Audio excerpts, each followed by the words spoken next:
Joni mendapatkan sebuah orderan. Dia mendapat orderan dari stasiun Rawabuntu menuju daerah Mauk. Yang betul pada waktu itu sudah malam hari. Sudah hampir sekitar jam 9 atau jam 10-an lah. Diantarlah penumpang tersebut ke daerah Mauk. Sesampainya di rumah penumpang tersebut, penumpangnya sempat menitipkan pesan, "Mas, langsung pulang aja mas, karena udah malam. Udah hampir jam setengah 11 ini." Terdengar ringtone dari handphonenya. Kring, kring. Diceklah sama si Joni. Ternyata Joni mendapatkan orderan lagi yang posisinya tidak jauh dari rumah penumpang terakhir. Dilihat tujuannya, oh ternyata searah. Akhirnya si Joni memutuskan untuk mengambil orderan tersebut. Banyak pohon bambu di sana. Jalanan sudah mulai mengecil. Dibeloklah dia. Pohon bambu semakin tinggi. Sampai di titik yang telah ditentukan oleh aplikasi, Joni melihat cuma ada rumah kosong. Pokoknya pilihannya ketika abang belok ke jalan kecil yang berbambu itu, pilihannya cuma dua. Bertemu dengan begal atau mati menemani korban begal. Jadi titik yang ada di aplikasi itu adalah kuburan.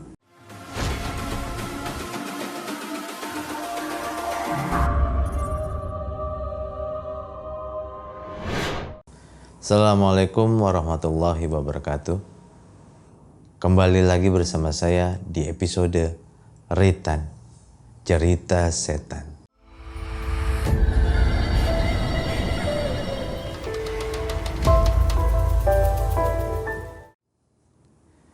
Kali ini saya mendapatkan sebuah cerita mistis dari salah satu boleh dibilang kayak ojek online begitulah. Tapi sebelum saya menceritakan ceritanya, jangan lupa untuk sahabat Q Mystery untuk like, share, komen, serta nyalakan lonceng notifikasinya supaya tidak tertinggal episode-episode selanjutnya yang pasti lebih seru dan lebih misteri. Oke, ini cerita menurut saya cukup menegangkan lah. Karena boleh dibilang ceritanya itu didapat belum lama. Awal-awal ini. Yaitu ketika teman saya ini, kita sebut saja namanya si Joni. Joni mendapatkan sebuah orderan dari stasiun Rawabuntu. Dia mendapat orderan dari stasiun Rawabuntu menuju daerah Mauk.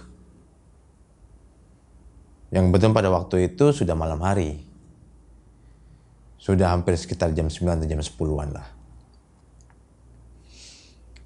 Diantarlah penumpang tersebut ke daerah Mauk. Sesampainya di rumah penumpang tersebut, penumpangnya sempat menitipkan pesan, "Ini bayarannya, mas langsung pulang aja mas, karena udah malam." Itu pesan dari penumpang terakhirnya,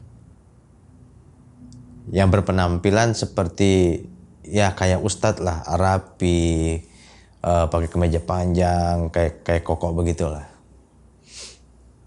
Dan dikasih uang lebihan beserta tipsnya cukup banyak. Dia menitipkan pesan, "Mas langsung pulang saja habis anterin saya." Nah teman saya si Joni pun juga, oh iya ya, udah malam juga. Udah hampir jam setengah 11 ini. Ya sudahlah, udah cukup kok insya Allah untuk hari ini. Nah Joni pulang, menuju arah pulang. Nggak jauh dari rumah penumpang terakhir tersebut, terdengar ringtone dari handphonenya. Kring, kring. Diceklah sama si Joni.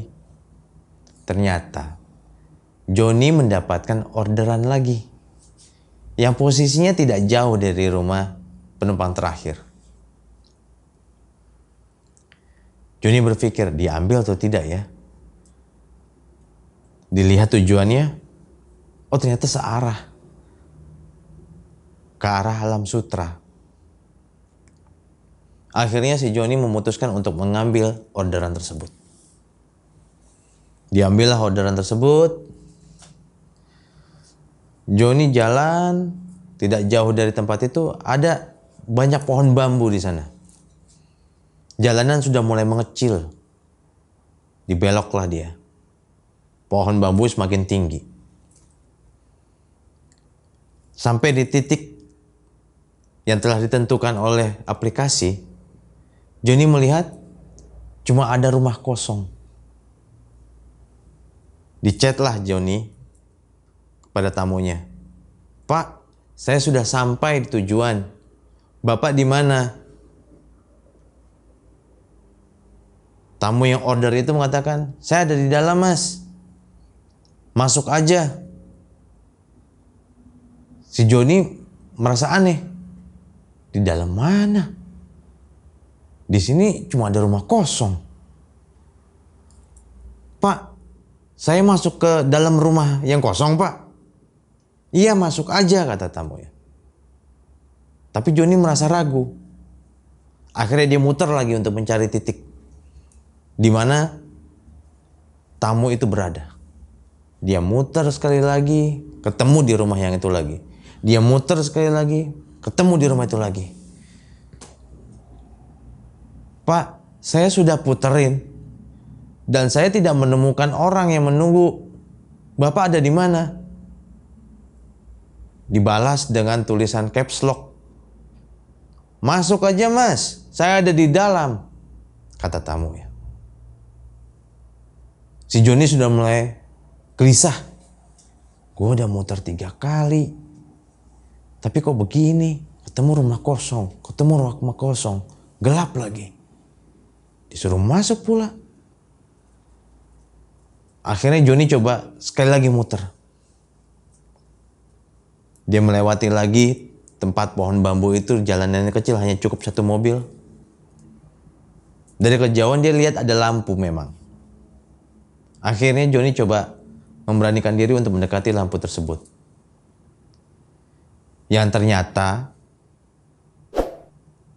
itu adalah pos jaga. Dan kebetulan di situ ada beberapa orang. Akhirnya Joni coba memberanikan diri, memberhentikan mobilnya dekat pos jaga tersebut dan turun. Malam pak, kata Joni kepada orang-orang yang sedang duduk di pos jaga tersebut. Malam, ada apa bang? Saya dapat orderan nih pak. Sambil Joni menunjukkan aplikasinya, menunjukkan titiknya. Di sini pak titiknya pak. Saya udah muter 3 kali, 4 kali. Yang ketemu hanya rumah kosong pak. Padahal titiknya betul. Oh begitu, kata orang yang sedang duduk berjaga di pos tersebut. Kira-kira ini titiknya betul nggak pak? Orang yang duduk itu akhirnya bicara, betul kok titiknya itu. Tapi itu bukan rumah kosong. Saya lihat kok pak, situ ada rumah kosong. Buktinya saya chat nih dengan orang yang order. Dilihat sekilas chatannya. Terus akhirnya orang yang duduk jaga di pos itu bilang, bang, udah bang kita ngopi dulu sini bang. Istirahat dulu di sini, ngobrol-ngobrol. Si Joni juga mulai rada gelisah. Dan dia tidak tahu arah pulang karena kondisinya itu sudah malam, jalanannya kecil, banyak pohon bambu di mana-mana tinggi. Akhirnya Joni, ya sudah pak, saya numpang istirahat dulu di sini deh. Dan itu pun sudah pukul 1 malam. Akhirnya Joni bicara, ngobrol sama orang tersebut. Si Joni masih ada rasa penasaran di hatinya. Pak, saya masih penasaran nih Pak. Ini titiknya bener gak sih Pak? Saya sudah 3 kali 4 kali muter loh Pak. Ini orderan terakhir. Karena tujuannya ke Alam Sutra. Satu arah sama jalan pulang saya. Terus orang yang berjaga itu bilang, jadi begini. Itu titik betul. Tapi di situ nggak ada rumah kosong. Si Joni mulai meninggikan nadanya. Saya lihat sendiri Pak, di situ ada rumah kosong. Gelap memang, tapi ada rumah. Karena si Joni meninggikan suaranya, yang orang ini akhirnya juga ikut terpancing emosinya. Bang, lu tahu nggak? Gua ini RT di sini. Joni sekaget. Hah? Bapak RT di sini? Iya, gue ini RT. Gue lagi jaga-jaga di pos sama teman-teman. Di situ nggak ada rumah. Gue paham betul. Oh begitu. Kalau boleh tahu, itu sebenarnya tempat apa Pak? Ya udah sini gue ceritain dah. Akhirnya Pak RT itu berceritalah dengan Joni. Jadi titik yang ada di aplikasi itu adalah kuburan. Ah, yang bener Pak. Beneran itu kuburan. Dan banyak kejadian yang sama seperti abang. Ini sudah ketiga kalinya.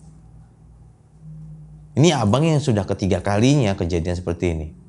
Makanya kita berjaga di pos ini. Oh begitu bang? Iya. Karena yang kemarin itu, yang satu dibegal. Yang satu lagi mobilnya masuk ke dalam sawah. Nabrak. Abang yang selamat. Abang yang tidak kenapa-napa. Karena abang mau turun dan ngobrol sama kita. Oh yang bener bang. Yang bener pak. Bener. Makanya sekarang kita sudah mulai aktif lagi di pos ini. Jadi awalnya gimana sih pak? Kok bisa kayak gitu kejadiannya? Memang daerah situ angker. Daerah situ rawan. Yang pas abang belok itu ke kanan, di situ jalan sudah mulai mengecil dan banyak pohon bambu. Disitulah sudah mulai banyak, boleh dibilang banyak begal, rawan aroma mistis, banyak di situ. Karena nggak jauh dari lokasi tersebut ada kuburan. Oh, tapi ini jalan tempat lalu lalang orang biasa? Iya, tapi hanya sampai sore hari. Malam hari orang pada nggak berani lewat sini. Karena banyak kejadiannya. Jadi banyak orang-orang yang akibat begal dibunuh dan dibuang sembarangan. Itu meminta teman, mengajak orang untuk temani dia atau meninggal bersama dia. Pokoknya pilihannya ketika abang belok ke jalan kecil yang berbambu itu, pilihannya cuma dua. Bertemu dengan begal atau mati menemani korban begal. Saya Ritan. Jangan lupa untuk like, subscribe, komen, share, serta nyalakan lonceng notifikasinya. Dan saya mengucapkan banyak terima kasih kepada sahabat Q Mystery yang sudah subscribe kita, yang sudah memberikan komen-komen, baik itu yang positif maupun yang boleh dibilang mengkritik. Q Mystery, everyone has story.